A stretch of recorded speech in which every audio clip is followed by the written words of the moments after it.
I'm Amber McCrae, a nutritional therapist. I help women become more in tune with their mind, body, and soul through holistic nutrition and emotionally focused therapy. I help them create a more meaningful, energetic, and connecting life.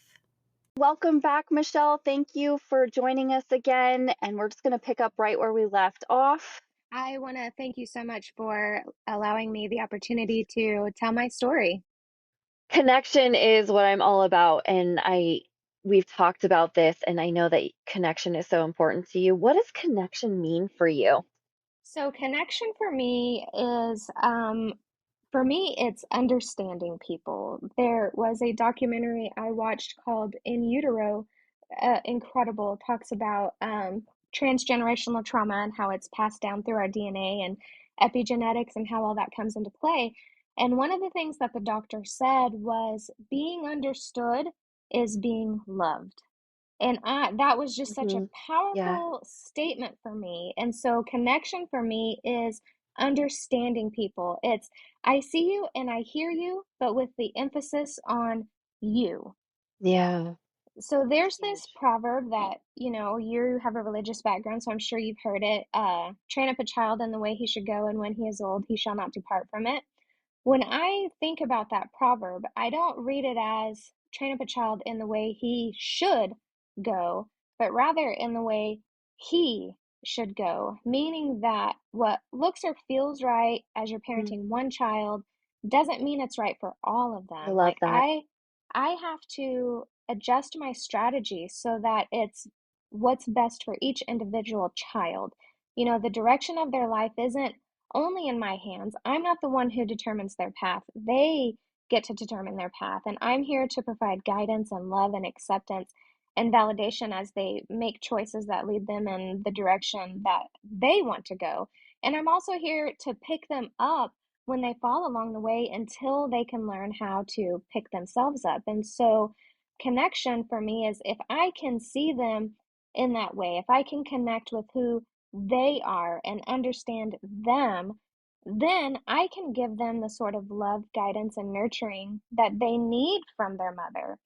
And it's so important for me because that love that they receive from us as their parents, that connection that kids have with their parents, that's the foundation for them to build the rest of their life upon. And so, if that's the foundation, I want it to be as strong as humanly possible. I love that. Yes. And, some things that stood out were you said, so if I can see them in that way and connect with who they are, understand them, then I can truly give them the sort of love, guidance, and nurturing that they need from their mother. That's huge. And how the proverb that you talked about, I love how you shifted the emphasis on should. And I think when we make those slight shifts, Hmm. it can be life changing. Well, it just changes the whole meaning of it It because, does. the train up of the child in the way he should go, like Right. should, who's defining should? Who's the one who's, making the decision on what should be happening? Well, the Right. way it needs to be is it needs to be them and the way he should go because it's Right. his life, it's their choices. And yes, we don't always agree with them, but that's okay because it's the learning process. And now, granted, we do have boundaries. We don't want them to be putting themselves, we don't want to be irresponsible. Like we have a responsibility, but that's where that unconditional love comes in with boundaries. That's the part where you can be of that firm parent and have those boundaries and say, hey, no, you crossed a line here, buddy. And so this is the consequence for crossing that line. But if you don't have that foundation of Yes. connection and seeing them and doing it, where they know that you're doing this for them, not because, mom and dad are just trying to control me, it makes all the difference in the world. It does. That's so huge. And I had never looked at it that way. And so I really value that. I love that perspective. I think that type of thinking and shifting is what we so need in this world right now. And I do see a shift happening. I do. I do too. I do too. And that's why I think I love the human design aspect part of it. I've learned my kids' birth charts. I've learned their love language. I learned their Enneagram. Anything that I could learn about them, I learned. And now they have this thing, the human design. And so I'm learning my human design and their human design just because, the guidance from a parent's never stops. It never Right. stops. It They doesn't. still Right. need they still need mom and dad, Right. Exactly.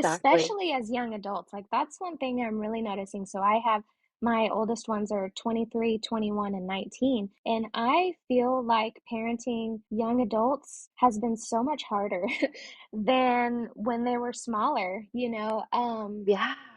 and they They're still, experiencing so much at that time and so so much, much so heavy much. stuff. Life And they changing for need them as well. it is, and they need that support. They need to have somebody they can go to and they can, not be afraid of judgment or ridicule. Like, I feel like Right. if they really, I mean, all of us need a safe space. We need safe spaces throughout our whole entire life. But as young adults who I guess Are get discovering who ridiculed they for are. needed, yeah, and they get ridiculed for needing that safe space Right. is so necessary for them. It doesn't go away. The needing of that doesn't go away. That's such a huge point that so many people talk about in the science world is that we have this very skewed version that needing attachment ends at the age of 18 or 18, 16. right. Mm-hmm. And we actually train them to not need us and then question Right. why.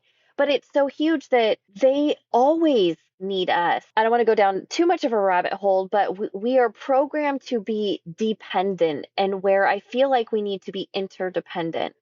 And that really just means having safe places to learn who we are so that we can always come back to a safe place, but go out and adventure and be confident.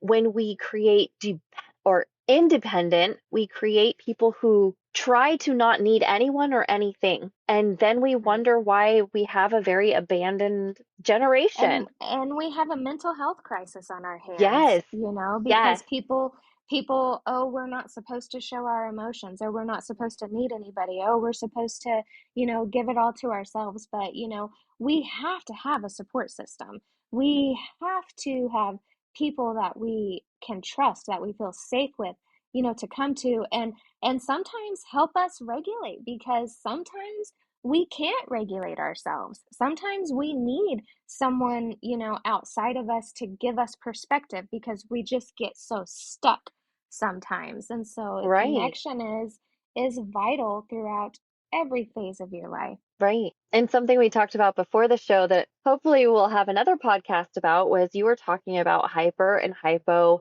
arousal and knowing when to receive help from outside and when to receive it from inside. And that is so huge that you are highlighting that. And I think that that is so important. And I would love to dive in, next time and really get your opinion and insight on what you've learned and just share that with us because I do think that it's so important because we get so many mixed messages from, the spiritual community, from the mental community, from just Mhm. politics. Everything is that you don't need anybody or you need people or and when to get that validation from within and from without. So I think that that's that. I always love the duality. We need Right. both. We We we do. need We do. both. And like you said earlier, both can be true at the same time. Two things can exist at the same time. And Yes, we live in such a polarized society. And I think that that just perpetuates the problem.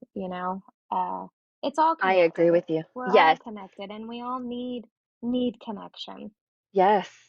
So one of my last questions for you is really, you've done all of this work and you've made all these changes. How has that changed your family connection and the connection to your children? Our My relationship with my husband, my relationship with my kids, my relationship with myself, it was completely transformed. My kids went from having a mother who was only physically present to having a mother who became emotionally mature enough to be mentally present as well. I've been going through this, journey or whatever you want to call it. It's for 15 years, and while I was learning, I was still having to be a mother. My kids were still growing and things. And so I was able to learn enough as I was going to figure out how to be with them in their struggles. I learned when to hold their hand and when to stand aside. And learning how to show up for my kids helped me learn how to show up for myself. I was stuck in survival mode for years, and there were just so many times that I told myself, "Oh, I can't," before I even attempted to see if I could. But now I don't look at failure as a stop sign. I see failure as a detour.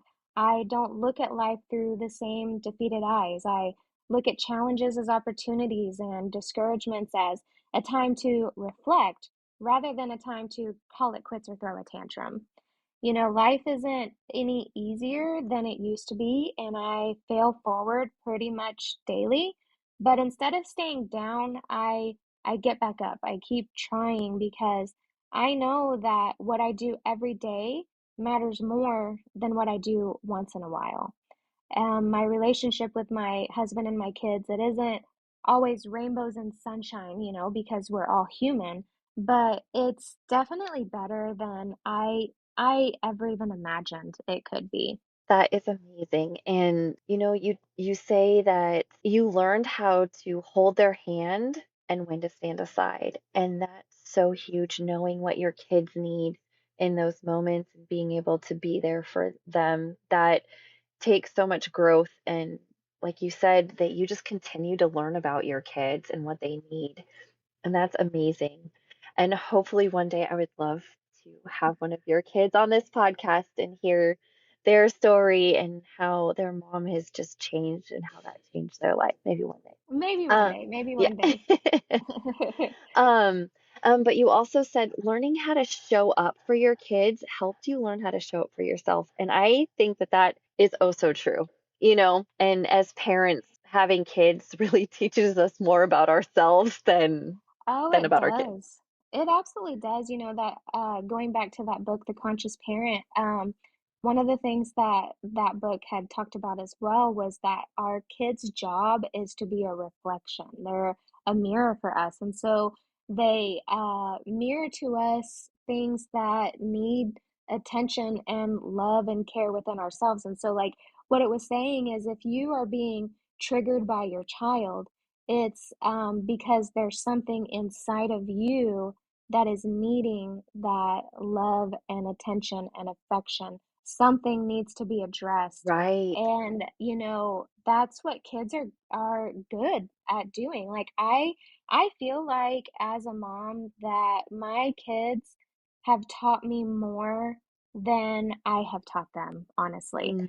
Mm, They just listening to them and getting to know them on their individual levels, it just, they're incredible. They are incredible human beings. And I am just amazed that, like, how did that come from me? Is, right, yeah. and so I really just am so fortunate that I listen. Mm, I I'm so fortunate that I didn't just continue to perpetuate those cycles where, do what I say, not as I do, and stuff right. like that. I'm just very fortunate that, for whatever reason, whatever type of intervention, that I had in my life, whether it was divine intervention or what it was, I'm just fortunate that I was paying attention and listen to that because my kids they have taught me so much, and I'm so blessed. Yes, I think that they do that for us. Um, and something else that you mentioned was that life isn't any easier than it used to be. It's not. But you fail forward. But I think that that is this maybe false sense of when they hear maybe conscious parenting or, there's so many other words for it nowadays, gentle parenting, all of Mhm, these mhm. things, is that somehow it's going to take away going through the struggles. Like and Yeah. and even in our relationships, in my marriage too, I it you don't take away the triggers. just because you learn all of this stuff and you have safe connections. And with our kids, those things just don't go away. But like we said, and you said, it's not about the event. It's not about the event. We're going to make mistakes. It's what we do after that. It's what we do to reconnect Yes. in those moments. And you had said redo, and I absolutely love that. It's something that I learned a tool is that while you cannot go back in time and erase what happened, you can go back and redo and give them the validation that maybe they were missing. And I think that people underestimate the power of how much that can actually help in healing. Oh, absolutely. It's the integration of the trauma. Like whenever that inner child shows up, I just want to share a little story real quick about my daughter. Is that, she's 23 years old and she was having a really bad day, very, very emotional. And she came to me and she said, Mom, I'm so sorry for, everything that I put you through, but I've just had a really stressful day, and she's like naming off all these things of as to why she's upset and why she was kind of lashing out at me. And she said, I know that it's stupid, and I know that it's just life, and that I just need to suck it up. And I told her, I said, Sadie, first of all, you didn't put me through anything, and second of all, it's okay. I said, if I were having the sort of day that you're having, I would feel emotionally overwhelmed as well. I think that the way that you're feeling is completely valid. And then I asked her, I said, so what can I do for you in this moment? Oh, wow, And that's so huge. she said, Mom, honestly, I just need to vent. I just need to vent to somebody. And so that told me, like, she doesn't need my advice, she just Mhm. needs somebody to listen. And so she went through and she just completely emotionally unloaded.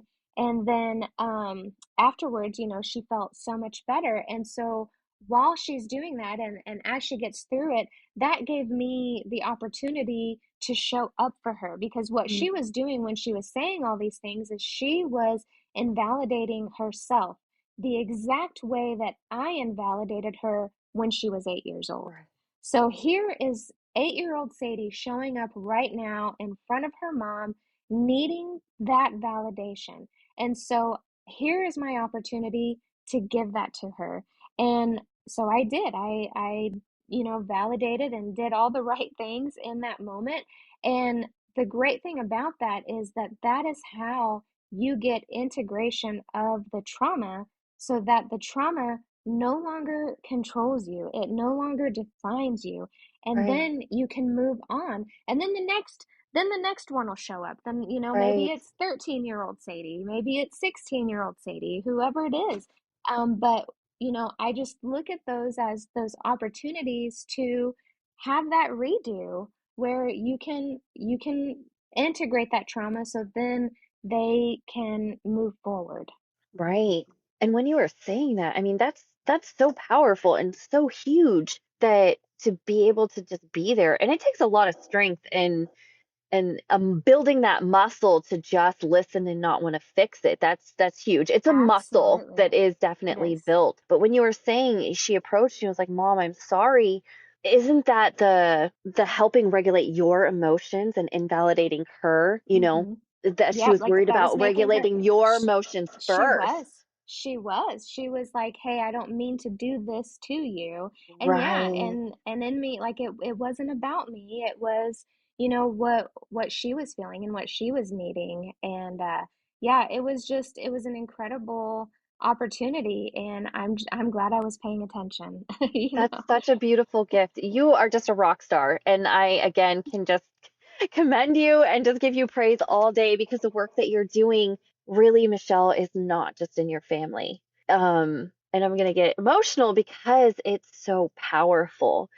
And you're willing to share that and share your experiences and be raw and authentic and say, hey, I failed, I will always be failing, but I'm going to fail forward, and I'm going to continue, and I'm going to continue to speak this out so that other parents, other moms don't have to feel so alone, and that there is help, there are answers, and there are tools and let's make those so available and let's talk about them and be in this together. And you're just a rock star. You're amazing. Oh, I appreciate that. I really want, people to be able to be their best selves, and I want them to experience the joy that I have been able to experience as a mother because, I don't have a good relationship with my own mother, and it's heartbreaking. It's so heartbreaking. Like it makes me sad for my mother because my relationship with my kids is just there's so much depth to it. And I just get so much joy and life out of the Mm. relationship that I was able to create with them, and it makes me sad that, my mom, she missed it. Like with my parents, they've just gone too far where there's no reconciliation.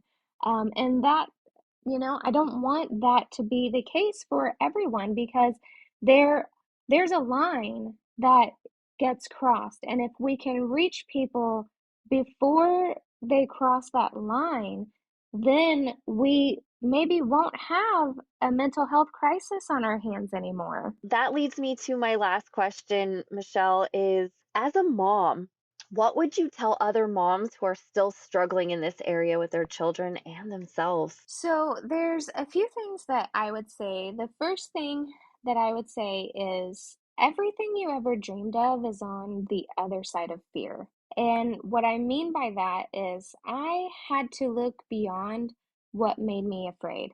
I had to take my mind that was this place that was so full of fear, and I had to place it in a cradle of love and kindness. I had to learn to become my own loving parent and to replace that toxic leader inside my head with a more compassionate and encouraging one. The second thing I would say is never stop learning, never stop growing, never stop evolving. I've had so many transformations over the last 15 years since I started to make the conscious effort to heal and break cycles. And I'm still changing, not because I'm some never-ending work in progress, but because I'm just still learning. And lastly, I would say remember your own experiences. Remember how it felt to be a child. Remember what you needed most from your own mother or your own father in your most vulnerable moments. And do the work to be that sort of parent for your kids that you needed when you were in their shoes. That's amazing advice. Amazing advice. Thank you for sharing with that with us. The first point that you touched on is everything you've ever dreamed of is on the other side of fear. And I think that we're really, for lack of better words, is programmed to live out of fear, parent Mm-hmm. out of fear, Mm-hmm. instead of really out of love and understanding, right? And that second point you were saying, never stop learning. Oh, never. And right, it's because we're always changing. Our Mm-hmm. children are always changing. We're always growing. And so to continue to just have that hunger to learn. And we're all, even in science, we're always discovering, always learning. Nothing stays the same. No, I mean, even in nature, nothing ever stays the same. I Yes, mean, we have the seasons and yes, everything. Like we are supposed to change. yeah. And the last one was, remember your own experiences, remember how it felt to be a child. And I think that that's so important that we forget is in those moments when we're reacting to our children in the way that we were reacted to. But if we could slow down and respond the way that we wish that we would have gotten responded to. Absolutely. And Like, that's so huge. well, when my kids were having those reactions, and I noticed it, I was just like, that's familiar. Why is that familiar? And then that took me back to when I was that age, and just having that awareness, I think just for me made the difference and helped me connect the dots. Thank you so much, Michelle, for sharing your story, for taking the time, for just highlighting things that we might not have thought about. And Michelle's information, her handles, her social media will be attached in the description. But Michelle, can you just kind of give your handles in case right now for, your Instagram, your Facebook, your TikTok? Yeah, so for TikTok and Facebook, it's just my first and last name, Michelle Muirhead, Muirhead. And then on Instagram, it's Michelle, Mechale 23. Thank you, Michelle. You guys, check out her stuff. It's amazing. It's authentic. It's real. It's raw. It's so connecting, and she just draws you in. Thank you so much, Michelle, for being on this podcast. And I have a feeling that we will definitely be having you back. In the description, we'll put some resources that she highly recommends, some books and things that really helped her on this journey, and that may help you on your journey. So, thank you again, Michelle, for being here. And I look forward to talking to you again soon. Oh, thank you so much, Amber. It's been a blast.